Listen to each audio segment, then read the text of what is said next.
Michael Gove has written out to companies with poor reputations and taken action against them. The global head of BlackRock, the pension investment fund, wants individual pension holders to have a vote on where their investments go in order to improve corporate behaviour.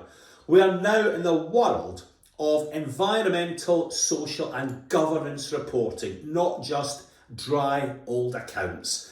I'm Alistair McIntosh. Welcome you to this week's edition of First Things First. I'm going to talk about ESG reporting ahead of a major HQN conference this week. Already, lots of housing associations have started to produce ESG reports. What's in them? What can we take from that? Let's look first of all at environment. As you would expect, lots on decarbonisation. Plenty worrying about the costs of it, which will be colossal.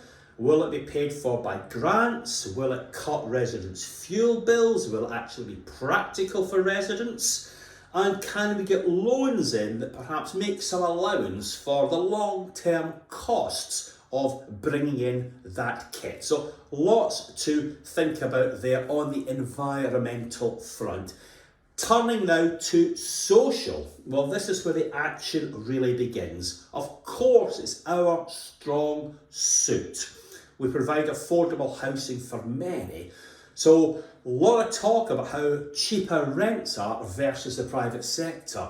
But it's a mixed picture. In London, our rents are, according to one of the reports, sitting at roughly 50% of local housing allowance. In certain northern towns, that figure is a startling 90%. So as I say, different in different parts of the country. On the social front, turning back to funding, who should we be getting our funding from? Do we go to oppressive regimes? Do we go to banks with poor reputations? Again, an important factor. Great report by HACT for G15 looks at the work the associations did in London through lockdown.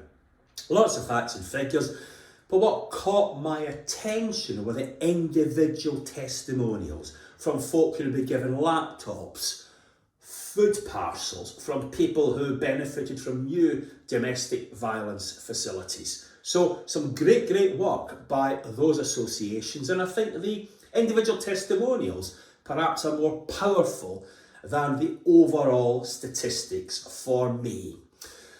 We then turn to governance, and again it's a good fist from the associations. They talk about what they're doing to put residents on board.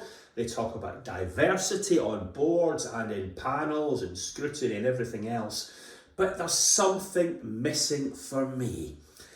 If we are trying to form a real bond with residents and get away from all the stuff we've seen in ITV and become organisations of choice, then I think we need to do an awful lot more to embed the resident voice in our organisations and work more in partnership, co-production, call it what you like. That could be the key to our futures, but there'll always be a tension, won't there?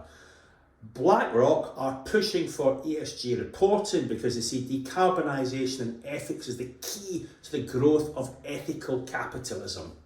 Great article in this week's New Society that says, in actual fact, if you want happiness, and ultimately ESG reporting is an attempt to get away from gross domestic product and more towards measuring what matters to people, then you're better living in a mediocre growth country like Finland than a high growth country like the United States.